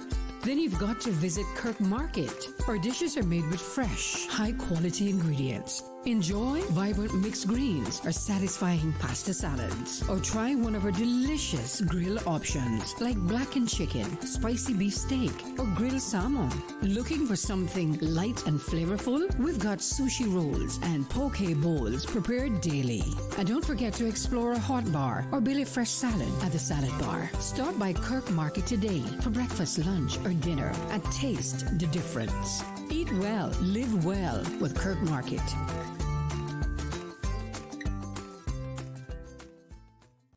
I'm Michael Webster. And I'm Denise Brown of Cayman Insurance Center. Family is not the most important thing, it's everything. We have worked with the community and their families on protecting themselves for the future. Whether it's providing top-rated life insurance or protecting your family's household investment. From our family to yours, we understand and we care. I'm Denise Brown. Call me at 814-7229. And I'm Michael Webster at 925-5433. We are Cayman Insurance Center. Specializing in property, life, and other lines of insurance products and services at an affordable rate. We are Michael and Denise at Cayman Insurance Center. Call today. Cayman founders, this is your moment to build beyond borders. The Enterprise Cayman Launch Labs Incubator is helping Cayman's entrepreneurs build scalable, investor-ready ventures right from Cayman. Over 14 weeks, collaborate with global mentors, take part in expert-led workshops, strengthen your strategy, and prepare to pitch to investors. Powered by DMZ Toronto, this is your opportunity to build locally and scale globally. Applications close June 30th. Visit enterprisecayman.KY and apply today. Build in Cayman, scale globally. The Buzz with your host, Kathy Miller.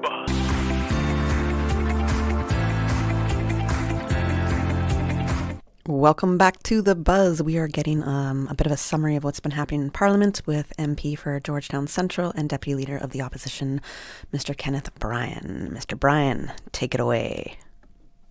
Good morning again. It's so interesting. We're live on radio, and I'm in my backyard, and there's an adjacent piece of land, and there's some random people just coming to steal some coconuts. Okay. I'm going, do you have permission to do that? I really need to do something about that because there's these people that are going around. You know who to send a video to. Yeah, I just told them, I said, unfortunately, I'm going to have to call the cops because it's such a disrespect to do that. It's something that I've seen creep into our society, and it's not Caymanian at all. Mm-hmm. Caymanian people are very kind. If you just be kind and just knock on the door and say, I see you have some mangoes or you have some fruit or what have you, do you mind if you offer us some? And we are the most generous people. we'll do so, but we don't like disrespect for property. You just got people randomly come and I see some coconuts here, you want them? And then taking them and going with the people's coconuts, and I'm like, oh my God.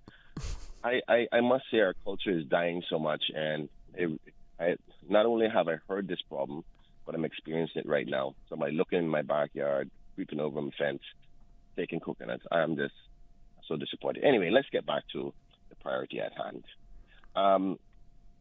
There was another one for small business access to government contracts that we proposed. For very often, we have small and medium-sized Caymanian businesses who want to get involved in the offering of services and products to core government. But what we find is that they're normally pushed out of the opportunity for contracts and services deliverables because they're just small and medium-sized. Right. There needs to be some protections for them to get some of the piece of the pie, some of the money, if I dare say, of many of the major government contracts, because government deals with providers for service and products within the tens of millions of dollars every single year. Matter of fact, in some cases every month. And what we're finding is it's only the big boys, and I say that with quotations, the big boys, that they get all the procurement opportunities. And we need to start looking out for the smaller size and medium-sized entrepreneurs who can offer the services and potentially sometimes even at a cheaper rate.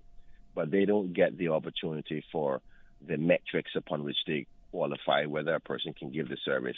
Like say, for instance, they put unrealistic expectations. You need to be delivering this service for the last 15 years. Quite like what they do with employment. Oh, you want to get this job, you need to have 20 years worth of experience, when 5 years of experience is quite adequate to deliver. Right. And we think there needs to be a review on what the criteria is, and maybe even put some special points in place for small and medium-sized businesses so they can get a fair share of the economic opportunity that comes from government contracts and procurement. And there is many times a lot of bureaucratic red tape on an application for it. It just becomes so onerous for small and medium-sized businesses that they just never, ever get a chance to do so. For example, if you were to offer cleaning services to, a town hall, or do you have a $5 million insurance fund? I mean, of course, a small, little, medium-sized Caymanian janitorial services may not have that. And sometimes we think and we look at it, the small and medium-sized businesses feel like, is there an intentional criteria creation that limits us from being in the market, and then you only see big players get the business because they can afford it? Now, so we wanted some... Yeah. Sorry, I wanted to interrupt there and say I did speak with a procurement office, I think September, October last year, because particularly about all the violations that was happening in the procurement process, not just through that office, but within other ministries as well. And we did speak about what you're talking about now. There is a lot of small businesses that feel a bit shut out of opportunities because it's only a certain amount. Is it $100,000 or $10,000? I don't want to get it wrong. That it has to go on the procurement website to look for people to bid on a project, right? Now, when it's a smaller project, you might have your favorites. You might have a family member with a business that you're going to keep returning to award them something, even though you get your little 3 quotes. It doesn't matter, because you can still decide, no, we're going to go with my family, we're going to go with my friend, whatever it is. So there is some unfair processes there. And I believe when I was speaking with Mr. Tatum from the procurement office that he said that they are looking through changes there as well. So I don't know where they are in that process, but it's interesting that you're mentioning this when it comes to small business and the procurement process as well for them, if they're able to bid on certain contracts. If there's certain triggers that are not allowing them to be eligible to bid for something. But the thing is, people want the opportunity and feel shut out. So I do like the fact that you guys are also trying to push this as well. I think it's a great thing. Yeah, as you can see, most of our motions is trying to fight for the working class and the business community just as much for fair economic opportunities within the Cayman's economy and the quality of life. So we're doing our best we can, And our strongest strength that we have is voicing it and bringing it to the forefront, and having a level of scrutiny of the government policy and accountability. Even if we complain and shout and scrutinize, they still have the numbers. But at the very least, they know that the people are listening and watching as we scrutinize that, and their responses will be judged as for what they are, whether they did prioritize the Cayman people or they didn't. So that's a part of the democratic process, and we'll continue to do that. There was one other motion, but I can't recall my notes. I don't want to say it because my notes doesn't tell me whether it was supported or not. I know there's 3 motions that were not supported, but I'm happy to say we had a 66% success rate yesterday. We brought 9 motions from the official opposition with 6 approved, so that's good. It shows that the government and the opposition can work together. And I want to thank the government, first off. There was a lot of work, and they were committed to giving us the opportunity to respond to them. So this isn't trying to get at the government, but it's the challenge of what one side or the other thinks is a priority, and for the people to decide who's thinking what priority is most important. So they facilitated that. So I want to thank the Honorable Premier and his ministers for allowing us to bring these motions to Parliament, even though the standing orders allow us to do that. And the ministers was prepared to respond to them, regardless if they agree with them or not. Some good dialogue as to their logic. We saw a lot of agreement within the government and the opposition about spirit of the motions. So there was good positive stuff from there. There were some other parliamentary questions that happened, but I know we have about 3 minutes before we have to go. So I'm happy and prepared to come back on the show to give you the rest of it. I know the media may be covering some of the other things that came out within the parliamentary sitting. I'm going to be bold to cover one of my other colleagues, one of the independent members, who also was successful last night with one of his motions, which is to bring in a new holiday, and it's a wellness day. And if my memory serves me well, the holiday is expected to be in October.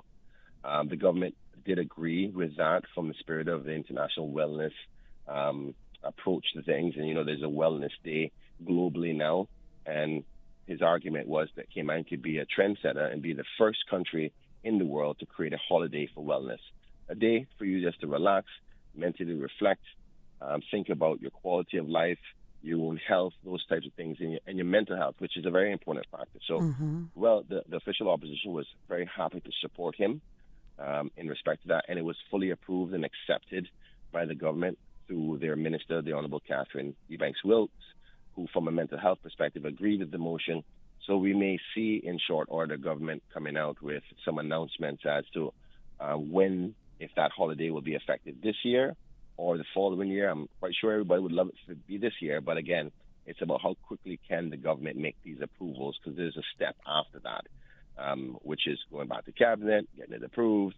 If there needs to be regulations changed, will the legal drafting department get those paperwork in ready in time, or can we get it back to Parliament? Can we have a special sitting if we get these things from a timely perspective? So most of the concerns are timing concerns rather than disagreements as to what needs to be done from a priority perspective. Okay. So, Kathy, I'm going to leave you there. I know you. Hold on. Don't leave on your note. You got to leave on my note right now.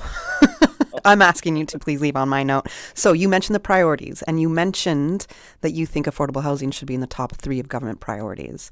I want to hear from you what you think the top 3 priorities should be for government to focus on right now, in your view. Housing being first. Let me rephrase it. Cost of living has to be first. Even if you're not having a home, wherever you are now, even if you're in a rental situation, we have to get control of the cost of living in this country, because it affects the quality of life for the average person. Secondly, housing has to be the second one. And for all the obvious reasons, the report said that they need over 3,000 houses that are in demand right now, with over 800 applicants for the National Development Trust housing scheme on a waiting list. That tells you enough. So that has to be another priority. And the third one, which is not as physically shown as in a report or a building, and it's the unification of this country. my biggest disappointment of this administration so far is there's a tone of division. Segregation. There's a tone of us versus them. And it's not what I understand Cayman to be. I know we have a lot of new Caymanians, but that's what's made us strong in the first place, is that we're multicultural. We were perceived as one of the Caribbean islands where people are welcomed as long as they respect our way of life.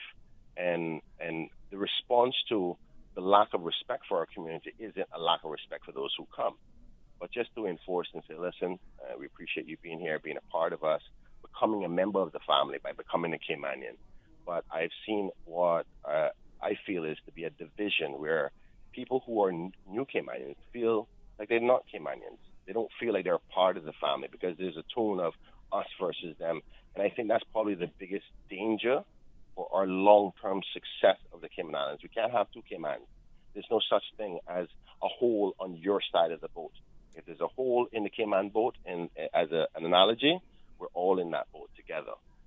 So I would really like to see the government be more holistic and more unified.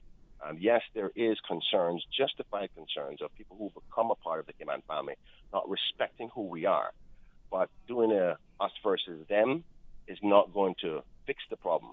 What we need to do is be able to figure out what our forefathers have always done.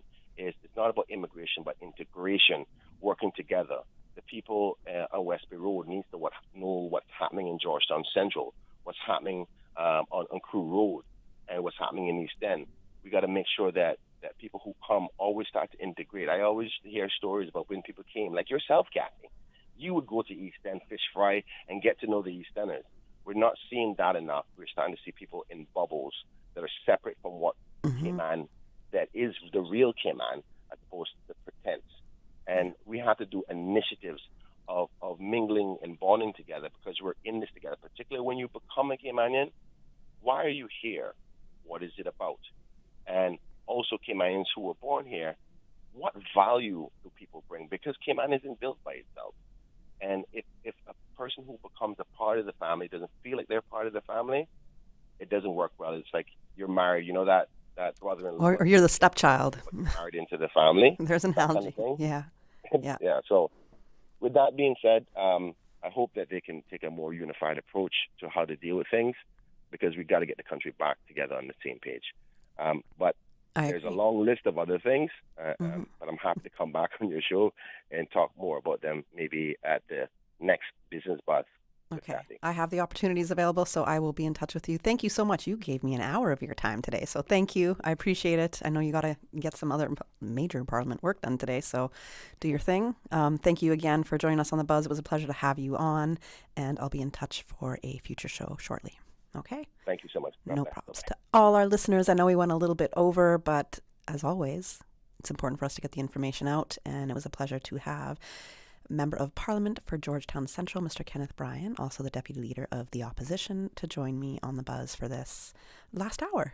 I did have a whole bunch of stuff on affordable housing to talk to you about, so I'm going to keep those notes for another time that I might have a bit of a scheduling mishap with some guests. So thank you for hanging out with me this morning on The Buzz. I hope you enjoyed the show. I hope you guys have a great weekend ahead of you. And don't forget, I know I gave the wrong time for that summer bounce event that Academy Sports Club is having. It's at 10 a.m., not 5 a.m., 10 a.m. I was looking for the 5K info. I was like, is there a 5K? Why are we going at 5 a.m.? Anyway, that's just me being wrong. So it's at 10 a.m. So have a good weekend, everybody. A lot going on, and be safe out there. The Buzz is proudly sponsored by Cayman Insurance Center, specializing in property, life, and other lines of insurance products and services. And Kirk Market, experience a world of choice. And Cayman Enterprise City, Cayman's innovation hub. Discover your opportunity at enterprisecayman.ky.